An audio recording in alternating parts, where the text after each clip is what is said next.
பிரியமானவர்களே, இது உழவர் திருநாள். இன்றைக்கு வயலில் வேலை செய்கிற உழவர்கள் மகிழ்ந்து களி கூறணும். அதற்காக ஆண்டவர் அவளை ஆசீர்வதிக்கும்படி நாம் இணைந்து ஜெபிக்க வேண்டும். இந்திய ஆசீர்வாதமாக இருக்கணுமானா இந்த விவசாயிகள் உழவர்கள் ஆசீர்வாதமாக இருக்கணும்.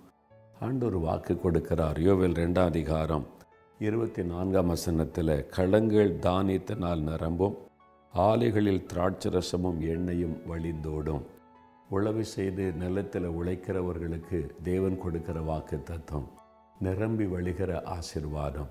நம்முடைய நிலங்களை கர்த்தர் ஆசீர்வதிக்கணும். உழவர்கள் படுகிற பிரயாசத்தினுடைய பலனை அவங்க காணணும். ஒருவேளை நீங்கள் நிலங்கள் வைத்து உழவு தொழில் செய்து கொண்டிருந்தால் ஆண்டவர் உங்களையும் ஆசீர்வதித்து மேன்மைப்படுத்துவார். இந்தியாவில் இருக்கிற கோடிக்கணக்கான நம்முடைய உழவர்களுக்காக, விவசாயிகளுக்காக, நிலங்களுக்காக ஒரு வார்த்தை சொல்லி ஜெபிக்கலாம்.